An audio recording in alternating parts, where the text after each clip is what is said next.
J'ai toujours été intriguée par les histoires de cryptides et de paranormal, mais je n'ai jamais eu d'expérience personnelle à partager. Pour être honnête, l'absence de preuves substantielles de l'existence de tels phénomènes était quelque peu réconfortante. Malgré la fascination qu'ils exercent, ces phénomènes peuvent être effrayants. Cependant, il y a une dizaine d'années, j'ai vécu une expérience qui a complètement changé mon point de vue sur le paranormal et la spiritualité. Il y a 10 ans, je me suis réconciliée avec mon premier amour après une séparation douloureuse. Elle était déjà enceinte de 3 mois de l'enfant d'un autre homme. Oui, l'histoire peut paraître simpliste, mais c'est une décision à laquelle j'ai beaucoup réfléchi et qui a finalement changé ma vie. Aujourd'hui, nous sommes heureux en ménage. Nous avons 2 enfants et notre fille fêtera ses 10 ans le mois prochain. Au cours de ce bouleversement émotionnel, j'ai vécu quelque chose que je peux décrire que comme une paralysie du sommeil. Je me suis réveillée, incapable de bouger, mais je pouvais bouger les yeux. J'ai vu une silhouette noire, sans traits, ramper sur mes jambes et se diriger vers ma femme enceinte. Malgré mes tentatives pour crier ou bouger, j'étais impuissant. La silhouette a atteint ma femme et s'est assise entre ses jambes, les mains sur ses jambes, et j'ai ressenti une peur intense et écrasante. Cette horreur était si profonde que je me suis réveillée en donnant des coups de pied, heurtant accidentellement le ventre de ma femme enceinte. Elle et le bébé allaient bien, mais nous étions tous les deux ébranlés. Ça s'est reproduit 3 nuits plus tard, lorsque j'ai eu l'impression d'être tirée sous le lit, alors que cette silhouette était assise au pied du lit. Une fois de plus, je me suis réveillée en panique, frappant cette fois encore ma femme. Elle a commencé à placer des oreillers entre nous pour nous protéger pendant que nous essayions de comprendre ce qui se passait. Dans les jours qui ont suivi, j'ai été hantée par des vagues soudaines de peur intense et par un sentiment inébranlable de ne pas être seule. Même pendant la journée, au travail ou en conduisant, je me suis retrouvée à regarder constamment par-dessus mon épaule, tant la sensation était forte. Cherchant désespérément de l'aide, j'ai suivi le conseil de ma femme et j'ai contacté un pasteur de son église. Je lui ai fait part de mes expériences et de mes craintes, et il m'a suggéré un remède spirituel. Il m'a dit de marcher dans notre maison, une Bible à la main, et de réprimander la présence au nom du Seigneur. Sceptique, mais désespéré, j'ai suivi son conseil seul dans la maison, armé seulement d'une Bible et d'une phrase de reproche. J'ai fait ce qui m'avait été demandé. Au début, je n'ai ressenti aucun changement, mais peu à peu, la peur a commencé à reculer. Depuis ce jour, je n'ai jamais rien vécu de semblable.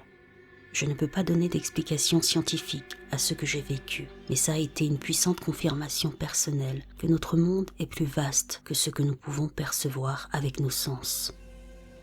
Que l'on qualifie cette expérience de paranormal, spirituelle ou religieuse, j'ai choisi de la considérer comme la preuve que si des forces maléfiques invisibles existent, il doit aussi y avoir des forces du bien.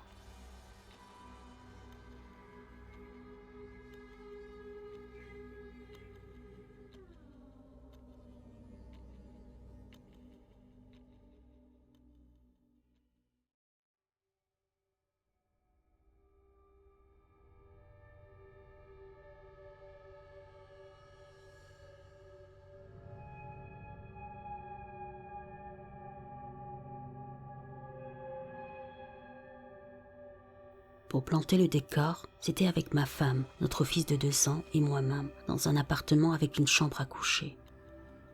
Le lit de mon fils était près du mur, près de la porte, et notre lit était de l'autre côté de la pièce, mais à un endroit où je pouvais voir notre fils, et aussi la porte de la salle de bain qui faisait face à la chambre.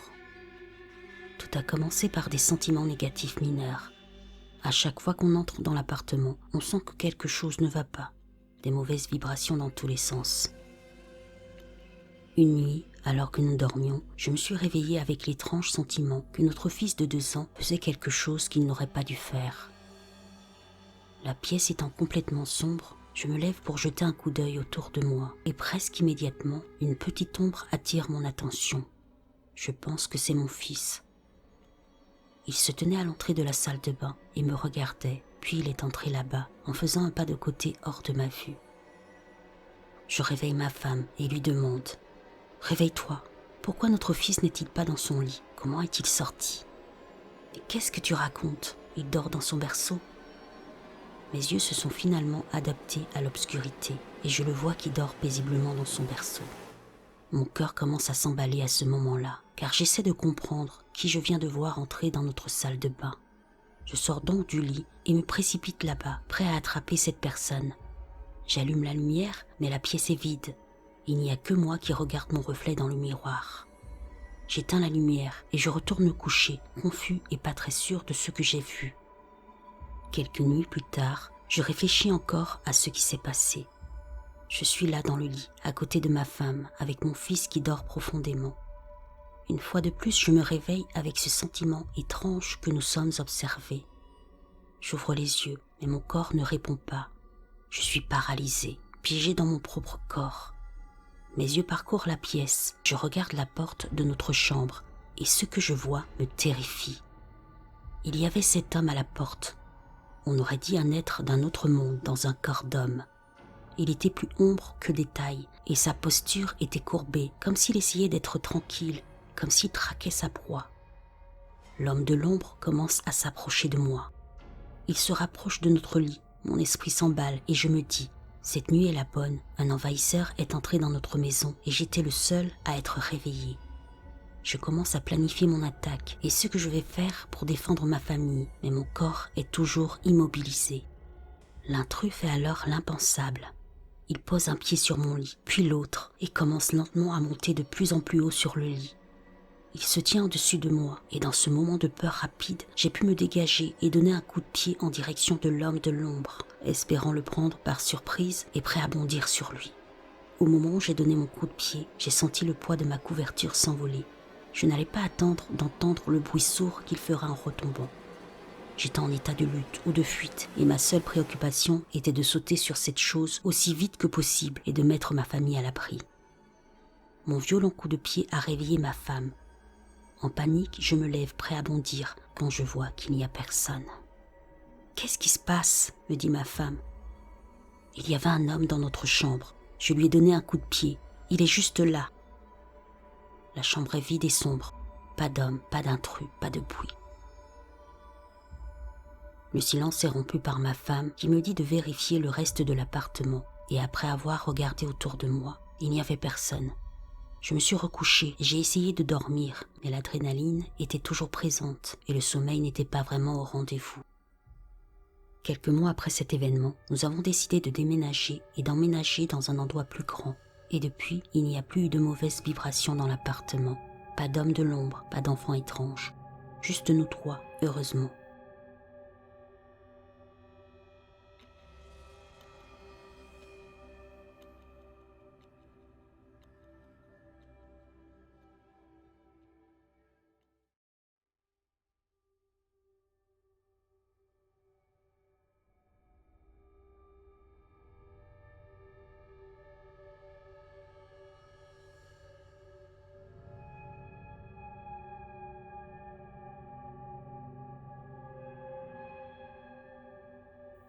Il y a 2 nuits, en fait tôt à 5 heures du matin, j'ai finalement décidé de dormir 1 heure avant de réveiller mes petits garçons pour l'école. Je suis typiquement un oiseau de nuit, donc je me couche très tard et je rattrape mon sommeil après avoir emmené mes garçons à l'école. Je me suis donc allongée entre leurs 2 lits, sur une couverture posée sur le sol, avec mon petit chien, et je me suis endormie. Je me suis réveillée peu de temps après.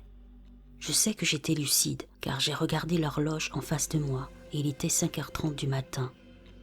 J'entendais mes garçons respirer et dormir, ainsi que mon chien qui ronflait. J'étais allongée sur le côté droit, quand soudain, j'ai essayé de bouger, et j'ai réalisé que je ne pouvais pas. Je sais ce qu'est la paralysie du sommeil, mais je sais aussi que je n'en ai pas fait l'expérience depuis de nombreuses années. J'ai soudain entendu un grognement sourd dans mon oreille gauche.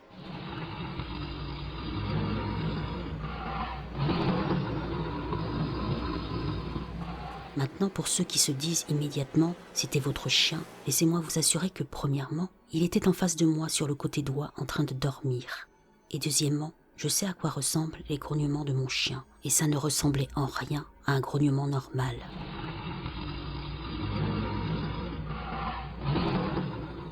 J'ai essayé de bouger, de me retourner pour voir ce que c'était, mais je n'arrivais pas du tout à me retourner. Je ne pouvais même pas crier, juste gémir. Puis j'ai ressenti des vibrations intenses, comme des boules d'électricité qui traversaient mon corps. Ce n'était pas douloureux, mais c'était tout de même angoissant. Je me suis ensuite évanouie et j'ai rêvé d'une entité masculine qui m'attaquait. Peut-être un incube, puisque j'ai eu des problèmes avec une telle entité il y a 10 ans. J'en ai parlé à ma mère le lendemain, et comme elle est très croyante, c'est presque une sainte, elle a dû prier pour moi toute la journée. Hier, j'ai fait une longue sieste et j'ai eu d'autres rêves érotiques du même genre. Il ne s'est rien passé la nuit dernière que je puisse me rappeler, juste que j'étais tellement fatiguée, même quand je me suis réveillée de ma sieste hier. Et la nuit dernière, j'étais tellement fatiguée que j'ai dû me coucher tôt, car je n'arrivais pas à rester éveillée.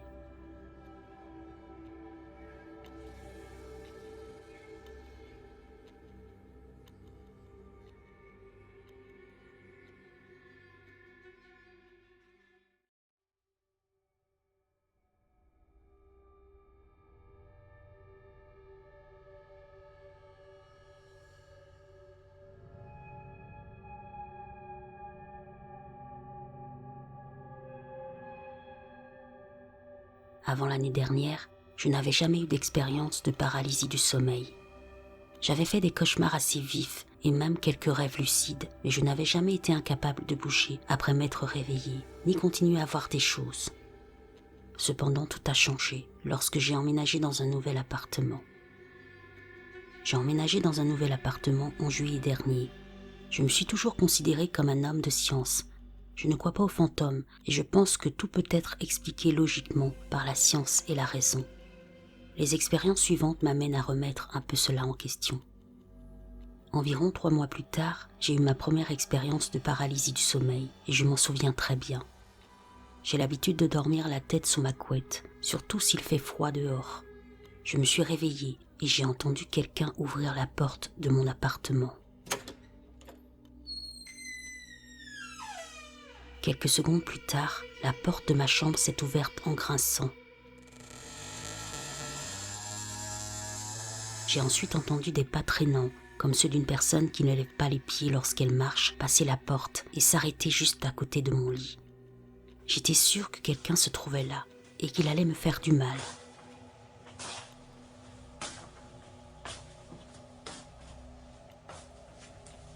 Je garde un couteau à côté de mon lit, car je n'habite pas dans la meilleure région, et je ne pouvais physiquement pas bouger. Mon esprit était éveillé, mais mon corps était toujours paralysé. Après ce qui m'a semblé être une éternité, j'ai finalement repris le contrôle. Je me suis redressée et j'ai jeté les couvertures sur ma tête. Il n'y avait rien, la porte de ma chambre était fermée et mon appartement était verrouillé avec la chaîne de verrouillage encore enclenchée. Je me suis dit que ce n'était qu'une fois. Pourtant, quelques mois plus tard, ça s'est reproduit. Cette fois, je n'avais pas mes draps sur la tête et je me suis réveillée avec une silhouette noire, informe et translucide qui se tenait au pied de mon lit. Dès que j'ai ouvert les yeux, elle est retournée en courant dans mon placard. J'ai un placard et elle a semblé se cacher derrière l'un des coins. À moitié réveillée et en l'occurrence déjà sortie de la paralysie du sommeil, j'ai pris mon couteau et je me suis lentement dirigée vers le placard. J'ai allumé la lumière, je n'ai rien vu. Je me suis convaincue qu'il s'agissait d'un nouvel épisode et que mon cerveau était encore dans un état de rêve, même si j'étais conscient. Une fois l'adrénaline retombée, je me suis rendormie. Il y a environ 1 mois, j'ai vécu ma 3e expérience. Cette fois, ce n'était pas au pied de mon lit, mais littéralement en train de flotter juste au-dessus de moi. En faisant une recherche sur la paralysie du sommeil, j'ai trouvé une image qui représente assez bien ce que j'ai vécu. Une fois de plus, à la seconde où j'ai posé les yeux sur la chose, il est reparti dans mon placard. Il était environ 3 heures du matin et j'avais acheté un pistolet que je garde près de mon lit. Je l'ai saisi, j'ai allumé la lumière et encore une fois, rien. Cette fois-ci, cependant, après m'être retrouvée face à face avec la chose, je n'ai pas pu dormir. J'ai été envahie par un sentiment de peur incontrôlable et j'ai gardé la lumière allumée pour le reste de la nuit. Je me suis dit que je ne dormais tout simplement pas bien. Peut-être était-ce le stress du travail ou une combinaison de tous les stress de ma vie qui faisait que mon cerveau permettait au sommeil paradoxal de se poursuivre temporairement dans un état conscient. J'ai raconté ces expériences à une fille avec qui j'avais parlé sur Skype et elle a donné un nom à l'être informe, Jimmy. Ça m'a un peu aidé. Comment pourrait-il être mauvais avec un nom comme Jimmy ? Elle est venue en ville il y a quelques jours et il y a 2 ou 3 nuits, je me suis endormie avant elle. Elle était à côté de moi dans le lit. Je crois qu'elle faisait quelque chose sur mon téléphone et je l'ai sentie s'approcher de moi et dire « Il y a quelque chose qui passe par la fenêtre, donne-moi le pistolet ». Je ne pouvais pas bouger, je ne pouvais pas ouvrir les yeux et elle continuait à le dire avec un sentiment d'urgence de plus en plus fort à chaque fois. J'ai finalement réussi à bouger. Je me suis tournée vers elle et elle était assise comme si rien ne s'était passé. Je lui ai demandé si elle allait bien, je lui ai raconté ce que j'avais entendu. Elle a insisté sur le fait qu'elle n'avait rien dit. Mais juste derrière elle, je pouvais voir une silhouette translucide, avec un peu plus de détails cette fois. Il semblait que la silhouette portait un uniforme blanc de l'US Navy. Cependant, c'était encore très flou et je n'ai pas pu m'empêcher de regarder. Cette fois, la silhouette n'a pas bougé lorsque je l'ai vue. Je suis resté assis, figé dans mon lit, tandis qu'elle disparaissait lentement de mon champ de vision. Il n'y a rien sur le mur derrière l'endroit où il se tenait, donc je sais que je n'ai pas vu une affiche ou quelque chose du genre. Je ne me souviens pas de tous les détails, mais soit mon amie s'était douchée avant de venir au lit, soit elle est allée prendre une douche après cette expérience. Mais elle m'a réveillée plus tard et m'a dit qu'elle avait entendu des pieds traîner sur la moquette autour de mon lit. Je n'ai rien entendu, mais elle a dû l'entendre 3 ou 4 fois, et elle m'a affirmé aussi qu'elle avait vu quelque chose passer devant la fenêtre. J'ai trouvé ça bizarre, car je suis au 2e étage de mon immeuble, et peut-être qu'un raton laveur ou un chat s'était frayé un chemin jusqu'à mon rebord de fenêtre et était passé, projetant une ombre sur les stores. J'ai un énorme bleu sur le genou gauche. Je n'ai aucun souvenir d'avoir frappé mon genou assez fort pour laisser un tel bleu. Il est suffisamment grand et sombre pour que je me souvienne de l'avoir frappé aussi fort. Si cette chose n'est pas seulement dans mon esprit, peut-être qu'elle devient plus audacieuse, plus violente. Le seul soulagement que j'ai, c'est que bientôt, je vais emménager dans un nouvel appartement et j'espère ne plus jamais revoir cette entité.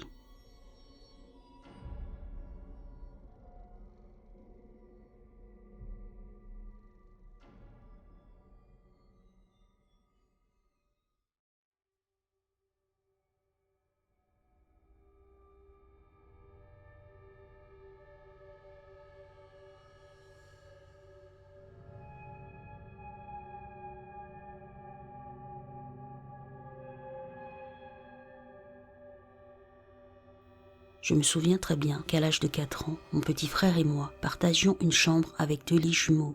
Je m'en souviens très bien. Ces draps étaient ceux de la guerre des étoiles, tandis que les miens étaient ceux de l'arc-en-ciel. Nos lits étaient parallèles l'un à l'autre et faisaient face à un long et haut placard qui n'était pas très profond. La porte de la chambre se trouvait à gauche du placard. J'étais couché dans mon lit et je jouais avec ma poupée Charlotte aux fraises quand j'ai entendu le gémissement étouffé de mon frère de 3 ans sur son lit à ma droite. Il avait l'air de faire un cauchemar. Moi, sœur protectrice que j'étais, sans regarder vers lui, je lui ai demandé ce qui n'allait pas. Il m'a répondu par un doux sanglot. Je me souviens d'avoir posé ma poupée et d'avoir commencé à marcher vers lui. Alors que je réduisais l'écart entre nous, à peu près à mi-chemin, il me montre du doigt le placard. Il s'est caché le visage et s'est mis à sangloter de façon hystérique. Je me souviens m'être arrêtée et avoir suivi des yeux son petit doigt pointé. Ce que j'ai vu me donne encore aujourd'hui des frissons. Dans notre placard se trouvait ce que je ne peux que décrire comme un vide de ténèbres extrêmement grand ayant la forme d'un homme.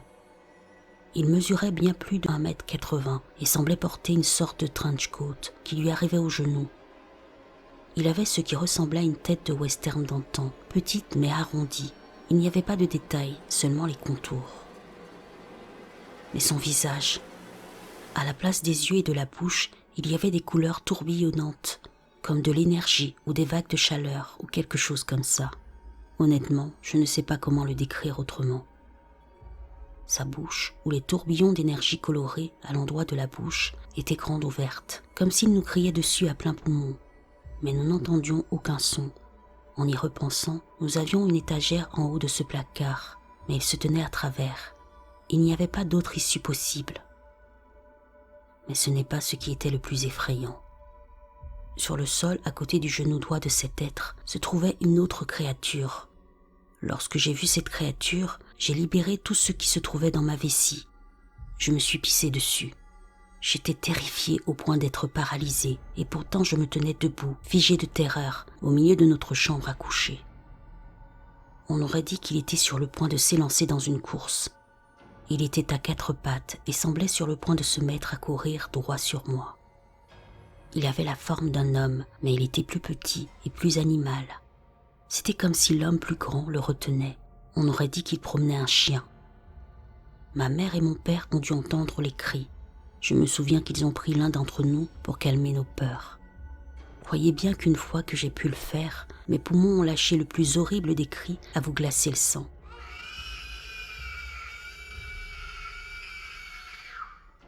J'étais alors en pleine panique et incapable de décrire ce dont nous avions été témoins. Mon père me tenait dans ses bras. Je me souviens encore de l'odeur de son blouson de cuir froid. C'était au début des années 80 et il était motard. Je pensais qu'il était là pour me sauver, mais quand j'ai levé les yeux par-dessus son épaule, je pouvais encore voir le grand homme aux yeux colorés et la bouche criarde. J'ai essayé de leur montrer. Nous avons essayé de leur montrer, mais aucun de nos parents ne pouvait les voir. Mon père a dormi dans la chambre avec nous cette nuit-là parce que nous refusions de dormir sans lui. Quelques années plus tard, dans un tout autre état, ce même homme, sans les yeux et la bouche colorée, m'a terrorisé pendant 2 bonnes années.